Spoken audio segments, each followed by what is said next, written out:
지역위원회가 최근 발표한 지역 공약을 공유하는 자리를 가졌습니다. 강원도 공약은 45개 세부 과제로 나눠 조속히 실현하겠다는 뜻을 밝혔습니다. 김한근 강릉시장이 무소속 출마를 선언해 6월 선거에서 4파전이 예상되고 있습니다. 동해와 삼척에선 현직들이 수성에 나선 가운데 지방 의원들이 도전장을 내밀었습니다. 현 시장이 공천에서 탈락한 속초에선 현직 도의원과 전직 시장이 맞붙을 예정입니다. 태백과 정선, 고성 양양에선 양강 구도 속에 무소속 출마 변수가 일부 남아 있습니다. 코로나19 탓에 무기한 중단됐던 동해안에서 러시아를 오가는 역의 군항이 다시 추진되고 있어 실제 성사 여부에 관심이 쏠리고 있습니다. 안녕하십니까. 뉴스데스크 강원입니다. 윤석열 정부의 지역 균형 발전 비전을 공유하는 자리가 오늘 춘천에서 마련됐습니다. 인수위는 사는 곳이 다르다는 이유로 기회를 잃고 자산이 달라지는 분배 구조를 바꾸겠다며 강원도 정책과제 45개를 제시했습니다. 강화길 기자가 보도합니다. 하나, 둘, 셋. 대통령직 인수위원회 지역균형발전 특별위원회가 강원도를 찾아 지역균형발전 비전을 제시하는 대국민 보고회를 가졌습니다. 김병준 위원장은 수도권과 비수도권 간 격차가 커지는 것은 정의롭지도 공정하지도 못하고 상식적이지 않다고 지적했습니다. 이런 식으로 가면 우리 사회 분열이 심화되고 희망을 잃게 된다며 지역 균형 발전의 당위성을 강조했습니다. 어디에 산다는 이유만으로 기회가 달라지고 자기가 가지고 있는 자산이 달라지고 우리가 이것을 그냥 놓고 볼 수가 없다. 최문순 강원도지사도 자신의 재임 기간 3개 정부를 겪었지만 국민 평가가 좋지 않았다며 돈과 권력을 움켜쥐고 지방으로 이양하지 않았기 때문이라고 화답했습니다. 중앙정부에 집중되어 있는 돈과 권력을 반드시 지역으로 이양해야 된다. 누굴 위해서? 대통령을 위해서 그렇게 해야 된다고 생각합니다. 이를 위해 지역균형특위는 지역의 자원을 고도화해 지역 스스로 성장하고 경쟁하는 시대를 열 수 있도록 15대 국정과제를 제시했습니다. 또 윤석열 정부의 집권 5년 미래 강원도 청사진도 나왔습니다. 당선자의 강원도 7개 분야 공약을 15대 정책과제로 분류하고 45개 세부 과제로 구체화해서 이행하겠다고 밝혔습니다. 특히 당선자의 강원도 1호 공약인 강원특별자치도 설치는 5월 4일 국회 상정이 예정돼 있다며 조속한 추진을 재확인했습니다. 또한 공공기관 지방 이전과 교통망 확충, 춘천 데이터 산업 수도 육성 등 권역별 특화 신성장 산업도 제시했습니다. 또한 인공 태양 클러스터를 조성하고 초광역 국가 고자기장 연구소를 유치하여 미래 과학기술 기반을 구축하겠습니다. 이에 대해 참석자들은 공약의 구체적인 로드맵이 보이지 않는다고 꼬집었습니다. 구체적인 정책 내용이 없는 것 같았습니다. 지금 강원도는 소기업 소상공인 중소기업들이 대다수를 이루고 있습니다. 아울러 기업 이익단체들은 가업 승계 시 상속세 면제, 전문가 종합건설 상호 진출 허용 재검토 등의 요구를 쏟아냈습니다. MBC 뉴스 강화길입니다.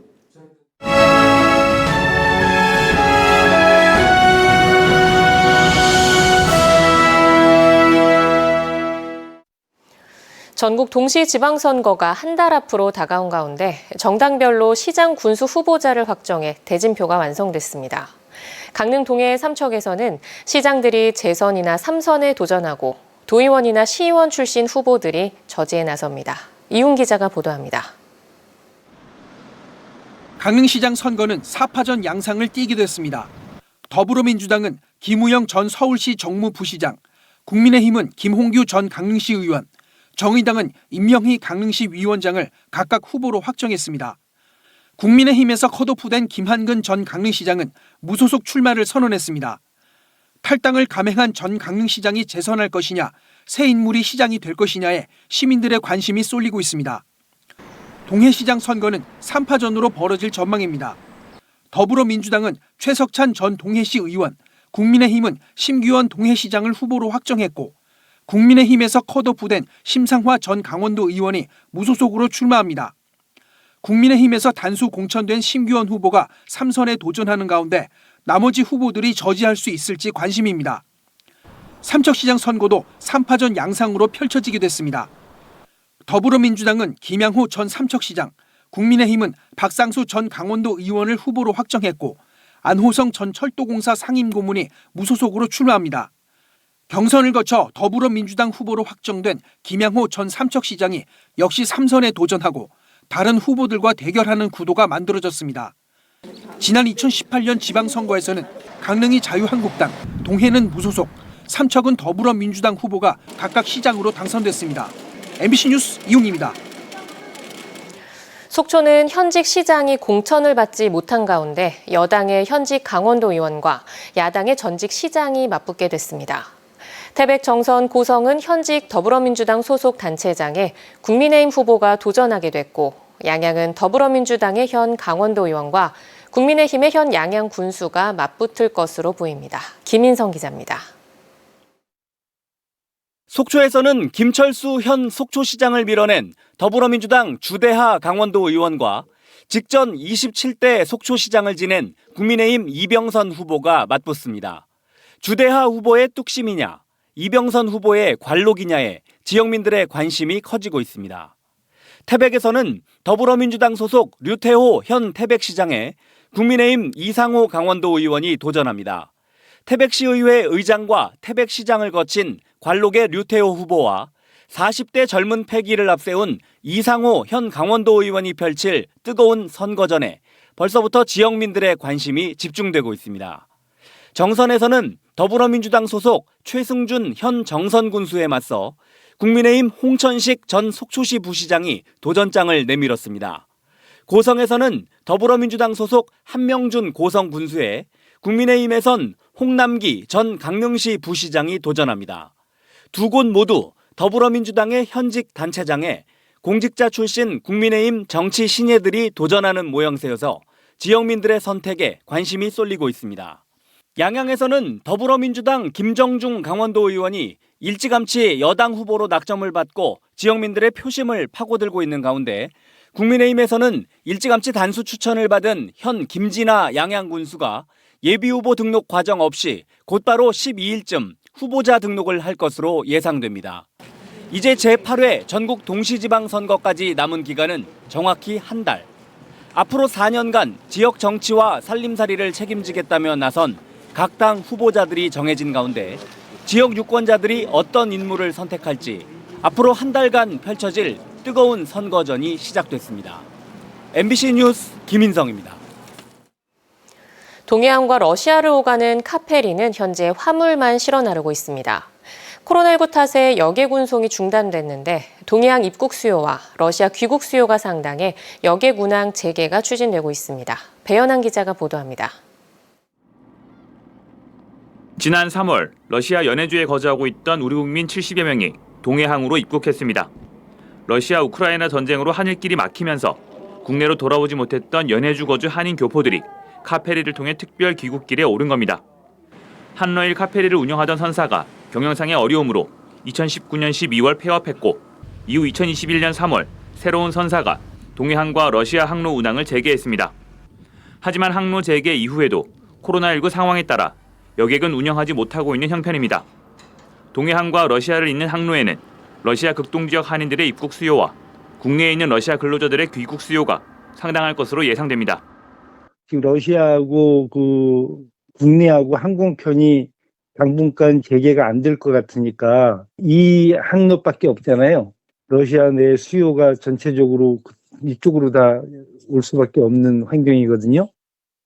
동해시와 선사 측에서는 동해항과 러시아 블라디보스토크를 잇는 항로에 여객 재개를 추진하고 있습니다. 러시아 블라디보스토크 총영사관 측이 외교부에 여객 운항 재개를 요청한 것으로 알려졌고 동해시와 선사도 중앙정부와 관계기관에 여객 재개를 건의하고 있습니다. 러시아 체제 한국 교민들만 이제 저희들이 태워서 동해항으로 오고 러시아 사람들만 태워서 이제 블라디보스토크로 가는 이 두 가지 방안을 이제 조만간 정리를 좀 해서 인수위나 중앙정부에 좀 건의를 할 생각입니다.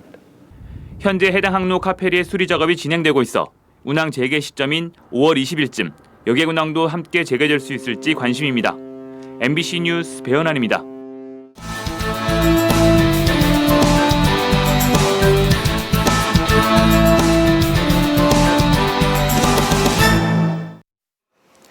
어제 도내 코로나19 신규 확진자가 1,000명 아래로 감소한 가운데 오늘은 오후 6시까지 1,700여 명이 새로 확진됐습니다. 시군별로는 원주 409명, 강릉 230명, 동해 146명, 속초 84명, 삼척 92명 등 1,756명이며 누적 확진자 수는 48만 4천여 명입니다. 오늘 0시 기준으로 20대 확진자 수가 전체의 19.8%로 가장 많았고 40대와 50대가 뒤를 이었습니다. 제47회 정선 아리랑제가 9월 15일부터 나흘간 열립니다. 정선 아리랑 문화재단은 올해 행사 주제를 보고 싶다 정선아, 정선 아리랑으로 정하고 세계 인류 무형문화유산인 정선 아리랑을 현대적으로 재해석한 다양한 공연 등을 선보입니다. 이번 행사 총감독은 서울 노원 탈축제를 연출한 이재원 감독이 선임됐으며 축제 개최 시기는 지난해보다 한 달가량 앞당겨 열립니다. 교육부의 3단계 산학연 협력 선도대학 육성 사업에 도내에선 강원대와 강릉 원주대, 가톨릭 관동대 등 3곳이 선정됐습니다. 강원대는 링크 3.0 사업 기술 혁신 선도형에 선정돼 올해부터 2027년까지 연간 55억 원 내외의 지원을 받아 산학연 협력 기술 혁신 등을 추진합니다. 강릉 원주대와 가톨릭 관동대는 수요 맞춤 성장형에 선정됐으며 연간 40억 원 내외의 지원을 받아 지역 전략 산업과 연계한 신산업, 신기술 인재 양성 등을 중점 추진합니다. 강릉시가 산업통상자원부의 지역 거점 스마트 특성화 기반 구축 사업에 최종 선정됐습니다. 스마트 특성화 기반 구축 사업은 지역에 구축된 혁신 자원과 역량을 바탕으로 기존 사업의 고도화와 다각화를 추진하는 것으로 강릉시는 기능성 화장품 산업의 거점화를 목표로 하는 코스메슈티컬 소재 산업화 플랫폼 구축 사업이 선정됐습니다. 코스메슈티컬은 화장품과 제약의 합성어로 강릉시는 100억 원의 사업비를 지원받아 내년부터 2025년까지 미적 기능과 치료 기능을 결합한 기능성 화장품 개발, 인프라 구축에 주력할 계획입니다. 지난 3월 산불 피해를 입은 동해 예술인 창작 스튜디오가 전시와 문화 공간으로 재탄생합니다. 동해시는 지난 3월 발생한 산불로 내부와 외벽, 데크 전소 등의 피해를 입은 동해 예술인 창작 스튜디오에 대해 모두 2억 5천만 원을 들여 전시와 체험, 다목적 열린 공간으로 리모델링할 계획입니다. 2009년 문을 연 창작 스튜디오는 전국 단위 공모를 통해 11명의 예술 작가들이 입주해 지역 문화예술 창달에 기여하고 있습니다. 양양군이 육아통합지원센터 기공식을 열고 본격적인 공사에 들어갔습니다. 육아통합지원센터는 총 사업비 111억 2천여만 원을 들여 양양읍 서문리 9천여 제곱미터 부지에 국공립 어린이집과 가족센터, 공공산후조리원, 작은 도서관 등을 갖추고 내년 말쯤 주민들에게 개방될 예정입니다. 총 사업비는 국비와 도비, 군비 87억 2천여만 원과 하나금융에서 24억 원을 부담합니다.